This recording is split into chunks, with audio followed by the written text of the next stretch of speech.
Hello दोस्तों। Last के lecture में हमने डायमैग्नेटिक मटेरियल और पैरामैग्नेटिक मटेरियल्स के बारे में पढ़ा था। आज के लेक्चर में हम समझने वाले हैं फेरोमैग्नेटिक मटेरियल्स क्या होते हैं और फेरोमैग्नेटिक मटेरियल से जुड़ी एक हिस्टैरिसीस जो उसकी प्रॉपर्टी है उसे भी समझेंगे। So let's start. देखिए, फेरोमैग्नेटिक मटेरियल कौन से मटेरियल है? ये वो मटेरियल होते हैं जिसके हर एक मॉलिक्यूल पर टाइनी डायपोल मोमेंट एग्जिस्ट करता है, और ऐसे मॉलिक्यूल को अगर आप एक्सटर्नल मैग्नेटिक फील्ड के अंदर रखो तो दे गेट स्ट्रांगली मैग्नेटाइज, और अगर एक्सटर्नल मैग्नेटिक फील्ड को रिमूव भी कर दिया जाए still the magnetism would remain in the ferromagnetic material. ठीक है, तो ये चीज़ें आपको पता होनी चाहिए कि टाइनी डायपोल मोमेंट पहले से प्रेजेंट है। दूसरा, एक्सटर्नल मैग्नेटिक फील्ड के इन्फ्लुएंस में आने के बाद मटेरियल मैग्नेटाइज हो जाता है। और तीसरा, even if the external magnetic field is removed magnetism still hold by that particular material.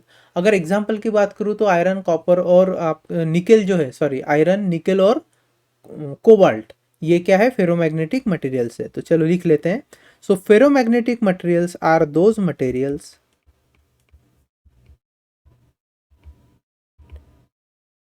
which have tiny dipole moments, tiny dipole moments at molecular level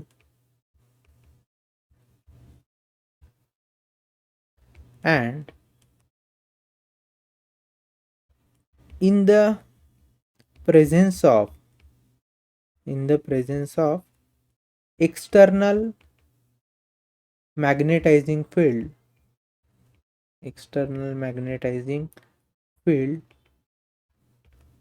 the material gets magnetized।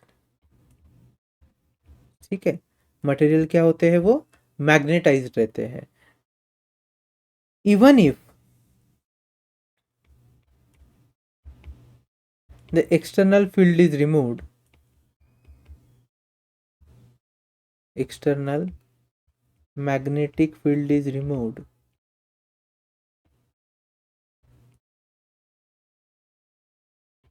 so even if external magnetic field is removed, material still holds magnetism in it. Magnetism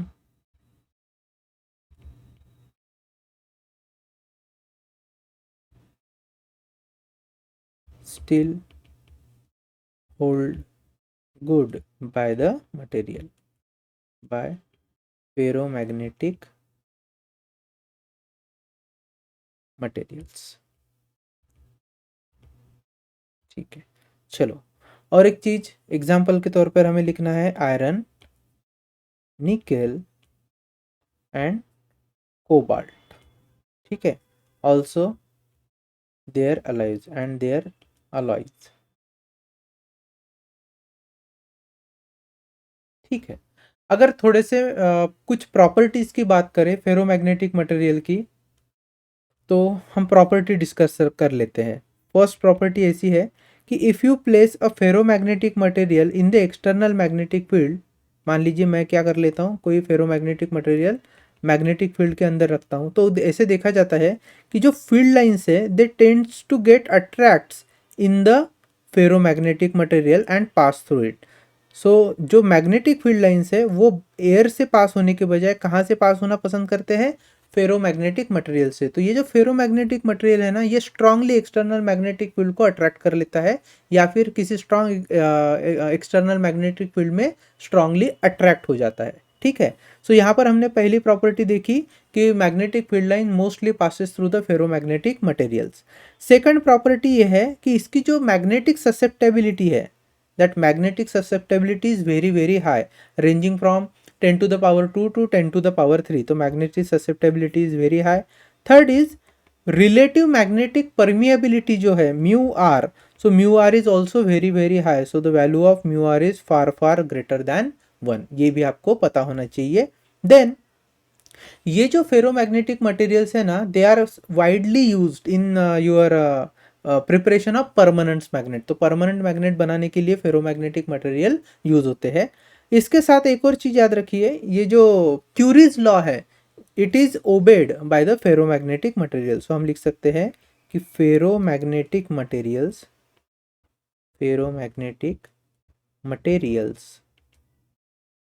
obeys Curie's law.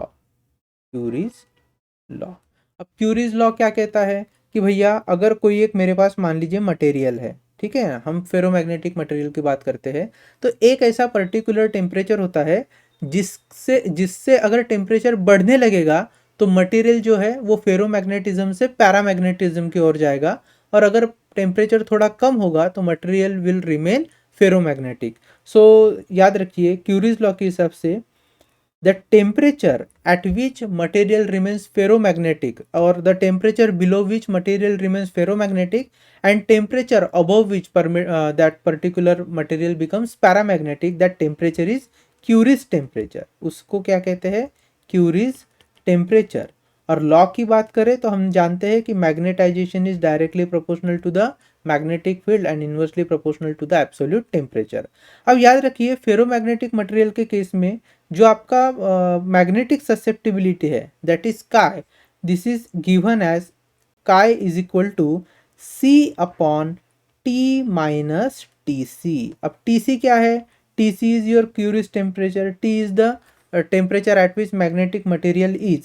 Now T minus Tc shows that the current temperature of material is quite higher than the Curie's temperature, and if this difference is quite high, मतलब T minus Tc का जो difference है अगर वो काफ़ी बड़ा आता है, in that case magnetic susceptibility will be lowered down, and this is nothing but Curie's law which is being obeyed by the ferromagnetic material। अगर मैं यहाँ पे एक छोटा सा ग्राफ निकालूँ,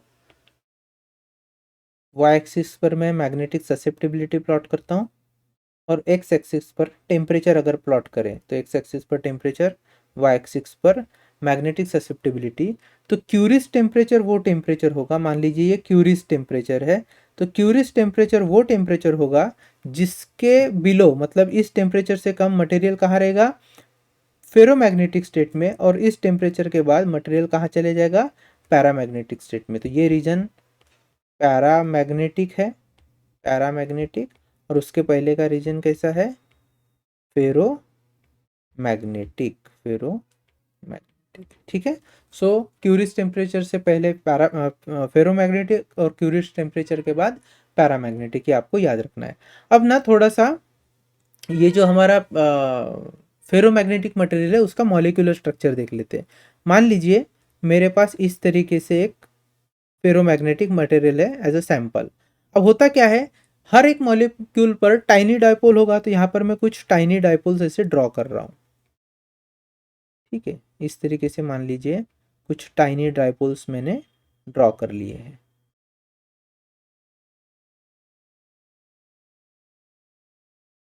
ठीक है।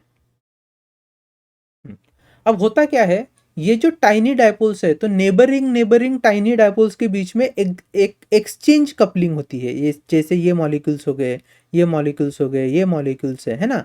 सो इनके इन डायपोल्स के बीच में एक एक्सचेंज कपलिंग होती है, और एक्सचेंज कपलिंग होने के कारण मॉलिक्यूल्स अपना एक रीजन फॉर्म करते हैं जिसे बोलते हैं डोमेन, और डोमेन में जो नेट डायपोल मोमेंट होता है वो एक ही पर्टिकुलर डायरेक्शन में अलाइन होता है। तो हम कह सकते हैं because of exchange coupling between the individual molecules or individual adjacent molecules, a specific region where the net dipole moment is aligned in only one particular direction, that region is formed, उसे कहा जाता है domain. और ऐसे सारे अलग अलग domain मिलकर आपका एक पर्टिकुलर फेरोमैग्नेटिक मटेरियल बनता है। तो यहाँ पर देखिए ये जो रीजन है ये एक डोमेन कहलाया जाएगा, ये एक दूसरा डोमेन होगा, फिर ये तीसरा डोमेन होगा, ये चौथा डोमेन, ये पांचवा डोमेन। तो ऐसे thousands and lakhs of domains हो सकते हैं एक मटेरियल के अंदर। दूसरी चीज, ये अगर पर्टिकुलर डोमेन की मैं बात करूँ तो इस डोमेन में एक नेट डायपोल मोमेंट एग्जिस्ट करेगा जिसका डायरेक्शन सारे डायपोल मोमेंट से मिलकर एक पर्टिकुलर डायरेक्शन होगा।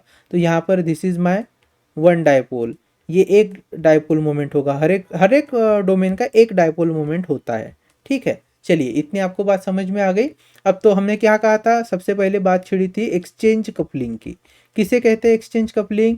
It is the coupling that occurs in between two adjacent dipole moments, है ना, वो मॉलिक्यूल जिनके डायपोल मोमेंट नियरली एक ही डायरेक्शन में अलाइन है तो उनके बीच में होता है एक्सचेंज कपलिंग। अब एक्सचेंज कपलिंग के कारण क्या फॉर्म होता है, बनता है डोमेन। क्या बनता है, डोमेन। डोमेन के पास, हर एक डोमेन के पास उसका क्या होता है, एक नेट मैग्नेटिक मोमेंट होता है, नेट मैग्नेटिक मोमेंट।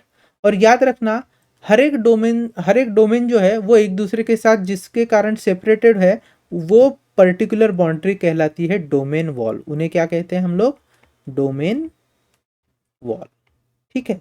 अब देखिए नॉर्मल टेम्परेचर पे या फिर नॉर्मल कंडीशन में क्या होता है, सारे के सारे ये जो डोमेन्स है, इनके डोमेन एक्सिस जो है वो अलग अलग डायरेक्शन में होते हैं, मतलब रैंडमली ऑर्गेनाइज होते हैं।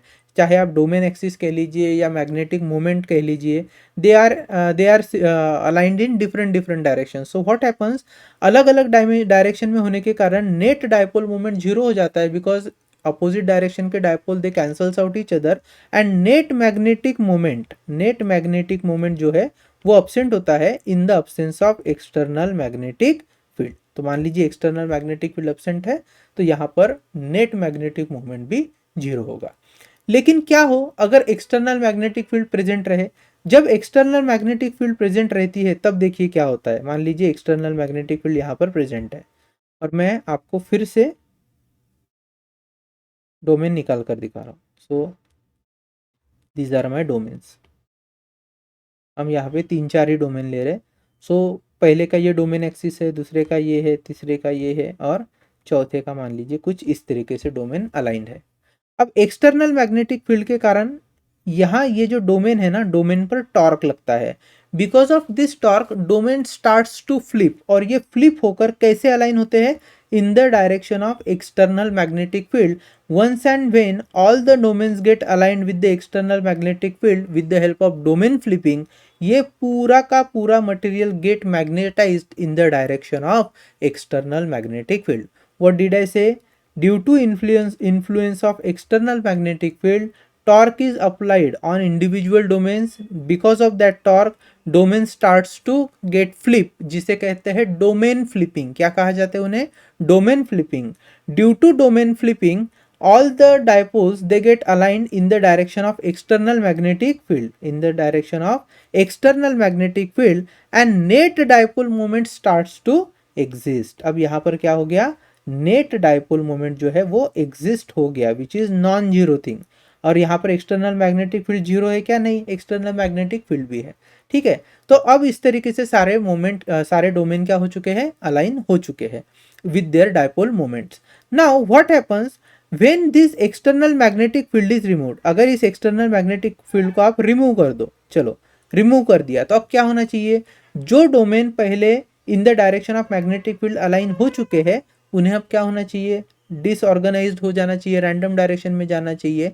तो वैसे नहीं होता है। ऐसे देखा गया है कि ये जो सारे डोमेन है ये फ्लिप होकर ओरिजिनल पोजीशन में नहीं जाते हैं, ओरिजिनल ओरिएंटेशन में नहीं जाते हैं। हाँ, एक आध दो जो डोमेन है वो निश्चित तौर पर बदल जाते हैं। मान लीजिए पहले के स्टेट में, सारे पहले के केस में जहाँ पर एक्सटर्नल मैग्नेटिक फील्ड थी, तो सारे डोमेन एक डायरेक्शन में हो चुके थे। इसे सैचुरेशन स्टेट भी क्या कहते हैं, क्या कहते हैं, सैचुरेशन। सैचुरेशन मतलब आपने एक्सटर्नल मैग्नेटिक फील्ड अप्लाई की, जैसे जैसे मैग्नेटिक फील्ड लगाते गए, ये जो डोमेन्स है वो अलाइन होते गए। एक समय इतनी मैग्नेटिक फील्ड लग गई कि सारे के सारे डोमेन क्या हो चुके हैं, अब अलाइन हो चुके हैं, तो उसे कहते हैं सैचुरेशन स्टेट। अब सैचुरेशन स्टेट आ गई, आपने एक्सटर्नल मैग्नेटिक फील्ड को रिमूव कर दिया, तो होना क्या चाहिए, अब सारे डोमेन फिर से अपने ओरिजिनल पोजीशन पे जाने चाहिए ओरिएंटेशन के। लेकिन ऐसे होता नहीं है, वो अपने ओरिजिनल स्टेट में नहीं जाते हैं। हालांकि एक हाथ दो डोमेन हो सकते हैं, यहाँ पर मैं रिप्रेजेंटेशन पॉइंट ऑफ व्यू से बता रहा हूँ। कुछ डोमेन्स होते हैं जो डिसोरिएंट हो जाते हैं, लेकिन by and large all the domains they remain in the direction of external electric field, and thus material still remain magnetized। Material क्या होता है, still remain magnetize even if the external magnetic field is removed. तो ये आपको चीजें जो है वो पता होनी चाहिए। ठीक है, चलो अब हम क्या करेंगे, हम ना मैग्नेटिक जो फेरोमैग्नेटिक मटेरियल है उससे जुड़ा एक कॉन्सेप्ट है हिस्टेरेसिस, उस हिस्टेरेसिस कर्व या हिस्टेरेसिस लूप को समझते हैं। चलिए आगे बढ़ते हैं। अभी हम बात करेंगे हिस्टेरेसिस कर्व के बारे में।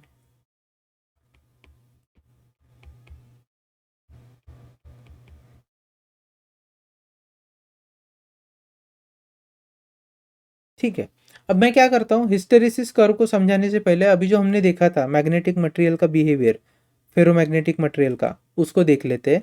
तो यहाँ पर क्या करता हूँ, मैं सिर्फ 4 डोमेन निकाल कर दिखा रहा हूँ ताकि आपको समझ में आ जाए।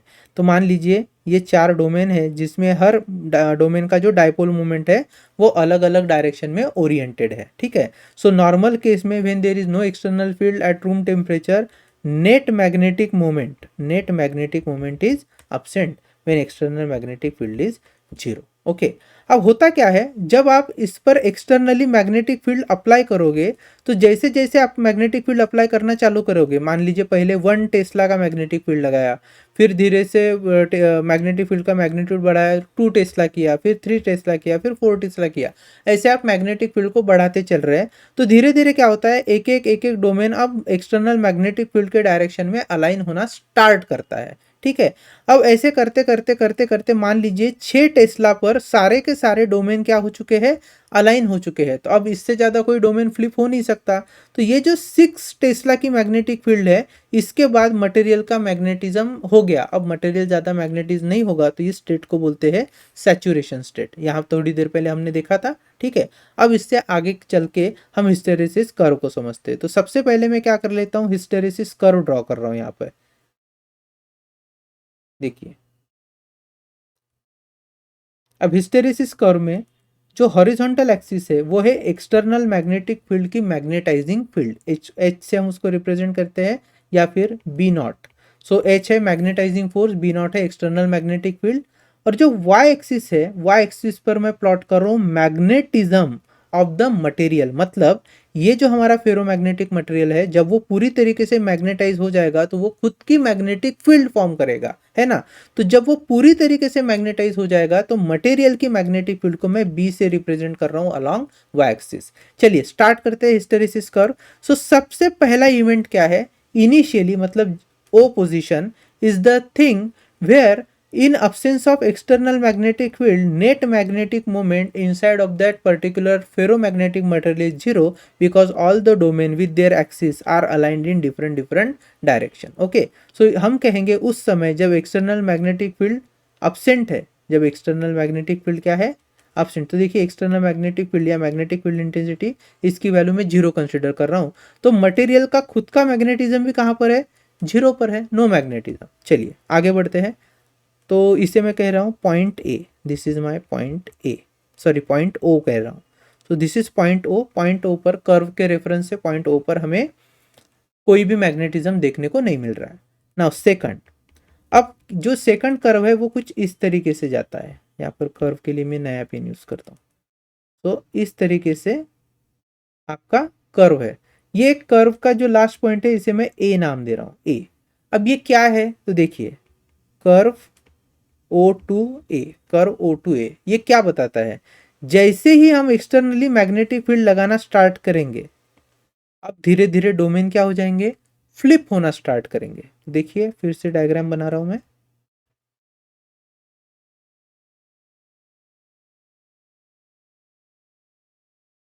तो यहाँ पर हमने क्या कर लिया, डोमेन को डोमेन्स निकाल लिए, और शुरुआत में जो आपके डोमेन्स है वो रैंडमली अलाइंड है, रैंडम अलाइंड है। Now I am applying external magnetic field in let say positive X का डायरेक्शन। तो पॉजिटिव एक्स डायरेक्शन में सारे मैग्नेटिक फील्ड लाइंस जा रही है। इस केस में शुरुआत में मान लीजिए मैंने 0.1 टेस्ला की मैग्नेटिक फील्ड लगाई, तो एक ही डोमेन फ्लिप हुआ है, ठीक है, एक ही डोमेन फ्लिप हुआ। फिर मैंने 0.2 टेस्ला की मैग्नेटिक फील्ड लगाई, तो हो सकता है 2 डोमेन और फ्लिप हो गए, ठीक है। तो इस तरीके से अब दो मतलब ज़्यादा डोमेन फ्लिप हो गए। फिर मैंने 0.3 टेस्ला तक मैग्नेटिक फील्ड को बढ़ाया और देखा कि सारे के सारे डोमेन अब क्या हो चुके हैं, फ्लिप हो चुके हैं, and they have aligned themselves in the direction of external magnetic field. तो जैसे जैसे यहाँ पर देखिए क्या हुआ है, जैसे जैसे आपका एक्सटर्नल मैग्नेटिक फील्ड इंटेंसिटी बढ़ती जा रही है, वैसे वैसे आपका क्या हो रहा है, मैग्नेटिज्म भी बढ़ते जा रहा है, क्योंकि डोमेन्स अलाइन होते जा रहे हैं तो ऑब्वियसली मैग्नेटिज्म बढ़ेगा मटेरियल का। लेकिन एक समय ऐसा आता है जिसके बाद अगर आप मैग्नेटिक फील्ड बढ़ाओगे भी तो भी डोमेन अलाइन होने से कोई फायदा नहीं है, क्योंकि सारे के सारे डोमेन क्या हो चुके हैं, ऑलरेडी अलाइन हो चुके हैं। तो इस स्टेट को हमने क्या नाम दिया था, सैचुरेशन स्टेट, सैचुरेशन स्टेट। मतलब when all the dipole gets aligned, when all the dipole gets aligned or all the domains get aligned in one particular direction of external magnetic field, that state is called as saturation state. और फिर saturation state आने के बाद आप चाहे जितना मर्जी हो आप मैग्नेटिक फील्ड या फिर मैग्नेटिक फील्ड इंटेंसिटी को बढ़ाइए, मैग्नेटिज्म में कोई इंक्रीज नहीं होगा. This is your saturation state. चलेगा. तो दिस इज O2A. अब हम क्या करते हैं, ये जो एक्सटर्नल मैग्नेटिक फील्ड है इसे मैं रिमूव कर देता हूं. तो जैसे ही एक्सटर्नल मैग्नेटिक फील्ड को रिमूव करूं क्या होना चाहिए, सो एक्चुअल में सारे के सारे जो डोमेन्स है वो वापस आ जाने चाहिए अपने इनिशियल पोजीशन या इनिशियल ओरिएंटेशन पे.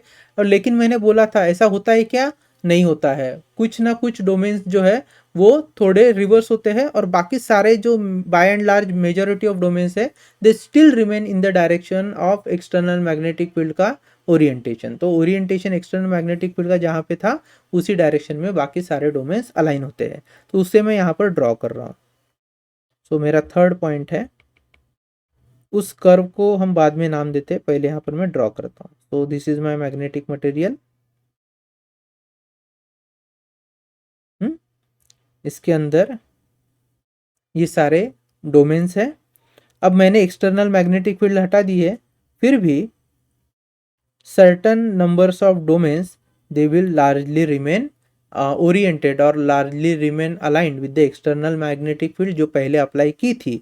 और कुछ एक डोमेन होंगे जो क्या हो जाएंगे, रिवर्स आ जाएंगे, जो अपनी इनिशियल पोजीशन पर आ जाएंगे फिर से फ्लिप होके. अब इस कारण क्या होगा, अब देखिए मैंने जैसे बोला एक्सटर्नल मैग्नेटिक फील्ड हट गई लेकिन डोमेन में सैचुरेशन है क्या अभी, मतलब सारे के सारे डोमेन एक डायरेक्शन में है क्या, नहीं. कुछ एक डोमेन क्या हो चुके हैं, उन्होंने अपना जो डाइपोल मोमेंट का डायरेक्शन है वो चेंज कर लिया है because of the flipping. So net magnetism जो है, जो यहाँ पर सेकंड टाइम था कर्व OA के समय ए पॉइंट पर जो नेट मैग्नेटिज्म था, अब उससे मैग्नेटिज्म क्या हो जाएगा, थोड़ा सा कम हो जाएगा क्योंकि some of the domains are reverse. तो इस केस में ये जो आपका कर्व है, ये कर्व क्या हो जाता है, कर्व से आपको इस यहाँ पर देखिए मैं कर्व ड्रॉ कर रहा हूँ, तो एक नया कर्व मिल रहा है ऐसे, जो O तक वापस नहीं जाता, लेकिन यहाँ पर मैं B पॉइंट मार्क कर रहा हूँ, छोटा सा B पॉइंट तक आया है. यहाँ हम देख पा रहे हैं हमारा जो मैग्नेटिज्म है,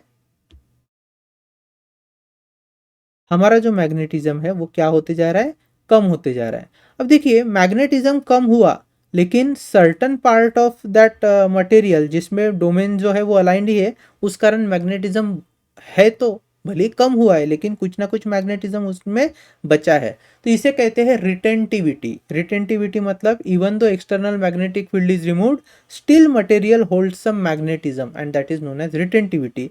तो ऑन दिस कर्व OB, ये जो OB पार्ट है, ये OB क्या बता रहा है, OB पार्ट क्या बता रहा है, magnetism inside the material even if external magnetic field is 0.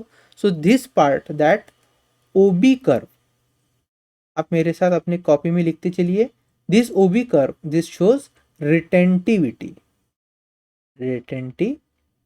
Retentivity of magnetic material. चलो हो गया.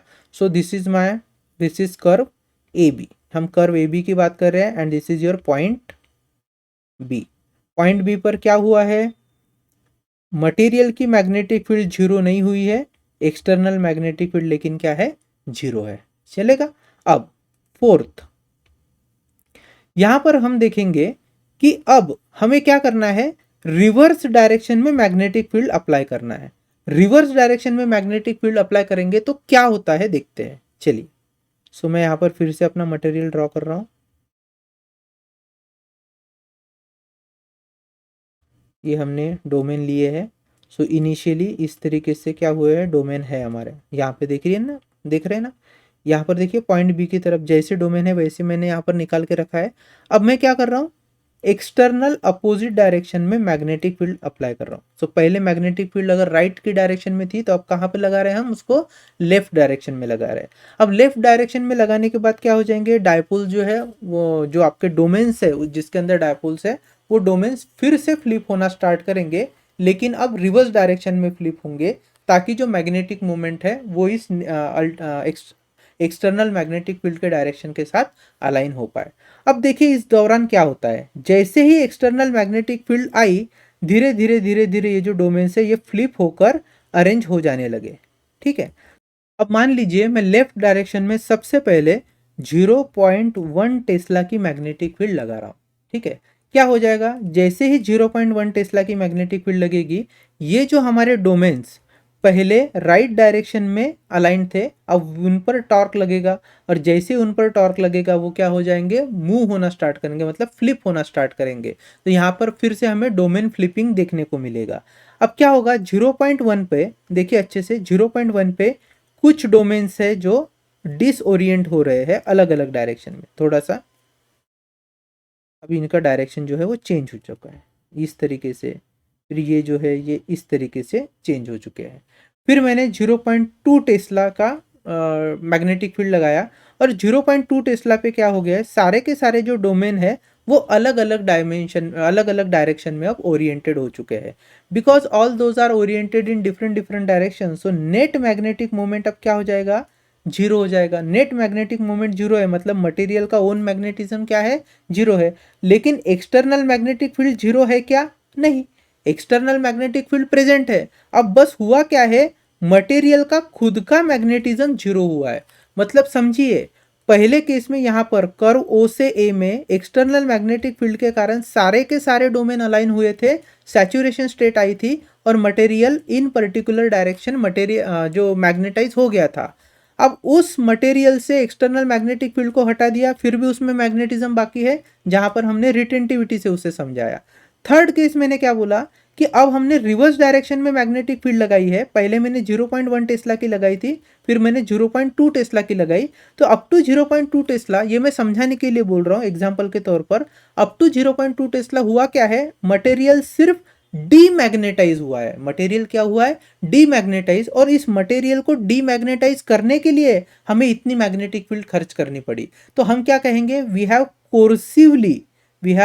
कोर्सिवली make this material to lose its magnetism, इसे कहते हैं कोएर्सिविटी। मतलब आप फोर्सफुली मटेरियल को आपका मैग्नेटिज्म लूज करने के लिए बाध्य कर रहे हो, और इसके लिए आपने एक्सटर्नल मैग्नेटिक फील्ड लगाई। So with the help of external magnetic field we have just manage to demagnetize the material. तो ये जो कर्व है आपका बी से सी, ये कर्व बी से सी रिप्रेजेंट होगा, बी से लेकर सी तक, B to C, and we can say that forcefully material got demagnetized after the application of external magnetic field और energy। तो यहाँ पे ये जो OC कर्व है, OC देखिए आराम से देखिए, ये जो OC कर्व है, ये OC क्या बताता है, कोएर्सिविटी बताता है। क्या बताता है, कोएर्सिविटी।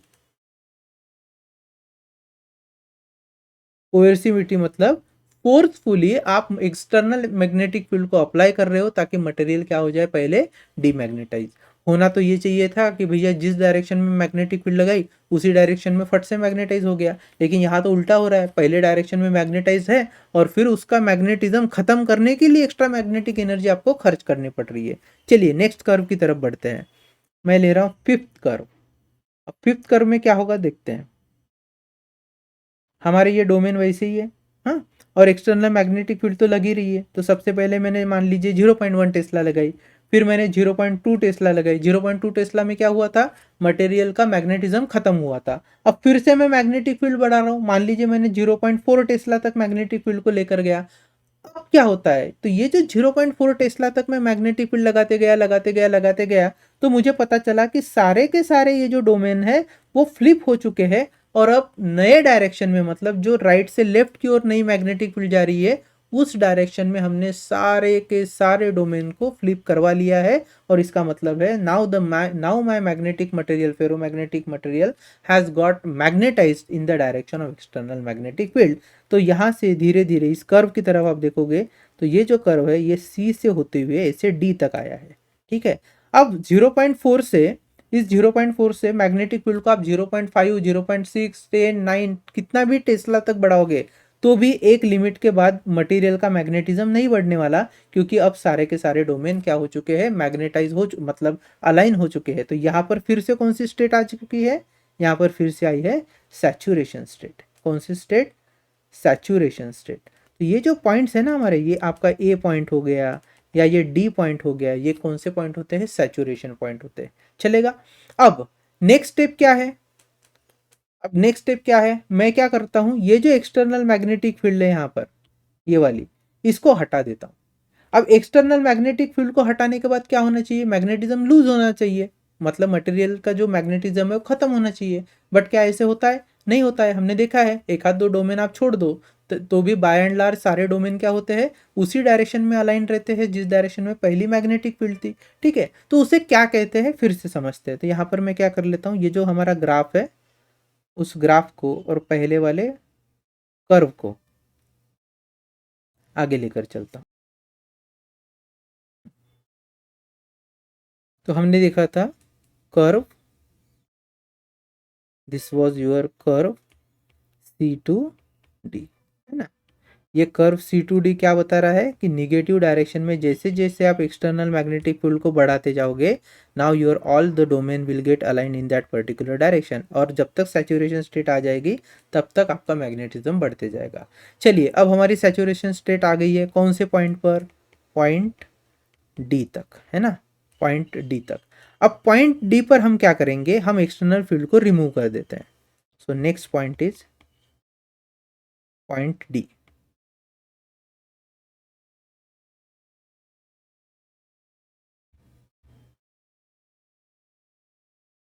ठीक है, और यहाँ पर एक्सटर्नल मैग्नेटिक फील्ड जो है वो मैं जीरो कर रहा हूँ। जैसे ही मैग्नेटिक फील्ड जीरो होगी, हमें लगता है कि मैग्नेटिज्म जीरो होना चाहिए, लेकिन होता नहीं है वो। कुछ एक डोमेन होंगे जो अपने इनिशियल पोजीशन पे जाएंगे, और बाकी की जो बाय एंड लार्ज जो डोमेन है वो एक्सटर्नल जो इसके पहले मैग्नेटिक फील्ड थी उसके डायरेक्शन में अलाइन रहेंगे। तो मटेरियल का जो मैग्नेटिज्म है उसमें बना रहेगा, हालांकि उसकी वैल्यू सैचुरेशन से कम रहेगी। मतलब सैचुरेशन में जितने सारे डोमेन्स थे उसके कारण जितनी स्ट्रांग मैग्नेटिक फील्ड थी उससे बस थोड़ी कम रहेगी, लेकिन फिर भी मैग्नेटिक फील्ड उसमें रहेगी। तो अब ये जो कर्व है वो कैसे बन जाएगा, this curve would be like this. ठीक है, ऐसे। तो कर्व जो है वो बदल गया, और इस पॉइंट को मैं बोलता हूँ E point. So this is my point, point E. So ये कौन सा कर्व है, D2E। सो D2E में ऐसा हुआ कि एक्सटर्नल मैग्नेटिक फील्ड जीरो है, हमारे एक्सटर्नल मैग्नेटिक फील्ड जीरो है यहाँ पर। So external magnetic field zero है, फिर भी मटेरियल का मैग्नेटिज्म जीरो है क्या, नहीं, मटेरियल फिर भी अभी मैग्नेटाइज्ड है।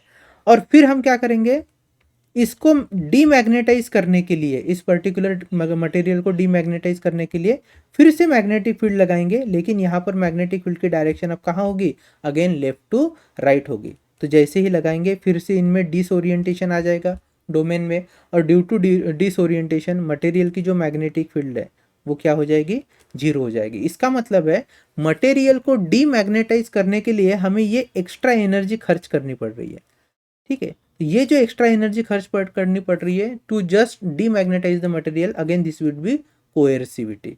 तो ओ एफ, यहाँ पर मैं एफ पॉइंट लिख रहा हूँ। सो ओ एफ भी क्या बताता है, कोएर्सिविटी। वैसे ही जैसे ओ बी, देखिए यहाँ पर जो ओ बी है वो रिटेंटिविटी था, तो ओ ई भी क्या है फिर, रिटेंटिविटी है ना, ग्राफ में O E is also retentivity. Now so O F is equal to OC, which is coercivity, and coercivity is nothing but amount of extra magnetic energy that you supply in order to get the material demagnetized. And again फिर आपको क्या करना पड़ेगा, इसके बाद फिर से external magnetic field लगाना पड़ेगा, और जैसे ही आप एक्सटर्नल मैग्नेटिक फील्ड लगाओगे F से लेके कर्व A तक ऐसे चलता रहेगा। ओके, और ये जो आपका कर्व मैंने ड्रॉ करके दिखाया ना इस तरीके से, ये होता है हिस्टेरेसिस कर्व या हिस्टेरेसिस लूप। हिस्टेरेसिस क्यों बोलते हैं, क्योंकि मैग्नेटिक फील्ड आपकी आगे चल रही है, किसकी, एक्सटर्नल मैग्नेटिक फील्ड, और पीछे पीछे कौन चल रहा है, मटेरियल का मैग्नेटिज्म। यहाँ पर देखिए B2C कर्व देखिए, मैंने तो रिवर्स डायरेक्शन में मैग्नेटिक फील्ड अप्लाई कर दी है, लेकिन क्या मटेरियल का मैग्नेटिज्म जीरो है, नहीं है। मटेरियल का मैग्नेटिज्म कब जीरो हो रहा है, जब एक्सटर्नल मैग्नेटिक फील्ड की इंटेंसिटी काफ़ी बढ़ चुकी है ना। So this lag between material का magnetism and external magnetic field intensity, this is known as hysteresis. तो एक कंप्लीट साइकिल ऑफ मैग्नेटिज्म में जो हिस्टेरिकल लूप बनता है, हिस्टेरिसिस लूप बनता है, वो इस तरीके से दिखता है।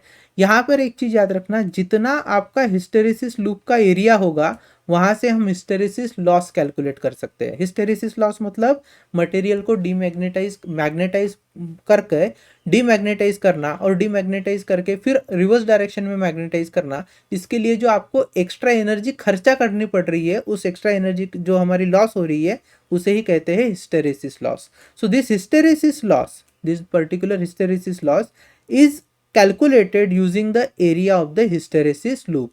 जितना हिस्टेरेसिस लूप आपका ब्रॉड होते जाएगा इस तरीके से, उतना आपका क्या हो जाएगा, हिस्टेरेसिस लॉस बढ़ जाएगा। दूसरी एक अच्छी चीज यहाँ पे याद रखिए रिटेंटिविटी के बारे में।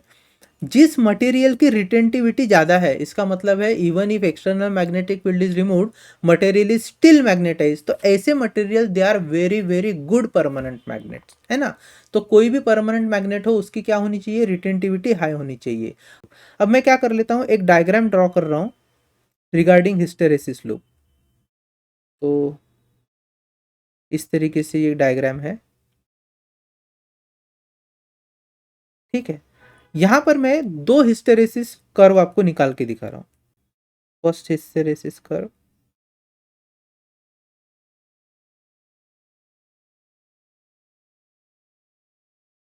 ठीक है, और एक दूसरा हिस्टेरेसिस कर्व थोड़ा ब्रॉड निकालेंगे हम लोग।